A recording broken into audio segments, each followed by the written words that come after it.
20 वर्ष भितर 114 दिन राजरास्तार बसलु कंटिन्यू अनेक शह शह थर धारणा रैली है किंतु अपानीय जल जोगाण जो अच्छी से प्रति नबी कुशली दरमा दि जाऊ एवं आमर बयस सीमा कहल करा जनसाधारण को सेवा दे आम अलरेडी 25 वर्ष तल को पलि गलुणी बुढ़ा ग्रामीण जल जन कर्मचारी महासंघ साधारण संपादक वैकुंठनाथ साहू। कौन कहे आज जो अनशन कौन कारण दीर्घ 25 वर्ष हम ग्रामीण पंप चालक एवं नलकूप मेकानिक भत्ता देउथबा जो पंचायत रु 3200 भत्ता 50 टंका भत्ता बंद करी ब्लॉक रु केमती कुशली दरमा नचेत आरडब्ल्यूएस ऑफिस विभाग रु केमती दरमा मिलिबा पई ए गणधारणा जारी रही। 1999 मसीह आज 2025 मसीहा आईगला। अच्छा बर्तमान तो 2024 मसीह सरकार परिवर्तन है विगत 24 वर्ष धरी जो सरकार थिला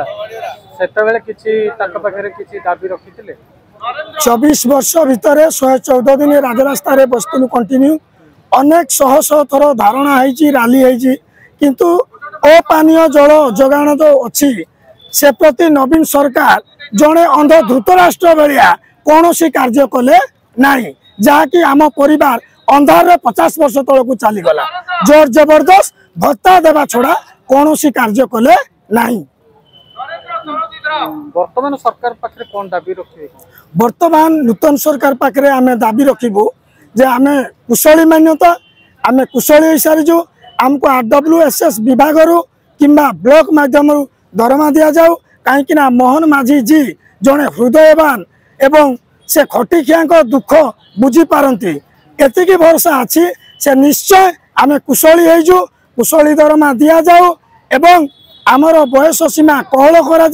जनसाधारण को सेवा दे आम अलरेडी 25 वर्ष तल को पलि गलुणी बुढ़ा गलुणी से 2006 एवं 2012 जो गवर्नमेंट चिठी थिला दरमा देवाई ताकू रिओपन करा जाऊ एवं जो मानकर बयस सीमा चली जाइए ताकू हिसाब किताब करके एरियर हिसाब रे दिया जाऊ।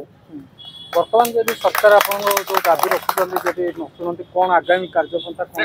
सरकार ऊपर आमर दृढ़ विश्वास अच्छी सी अनेक डिपार्टमेंट चाकरी डिक्लेयर कर चली से निश्चय आमको कुशली रे देवे ए विश्वास महासंघर दृढ़ विश्वास अच्छी तिले मात्र संदेह नहीं।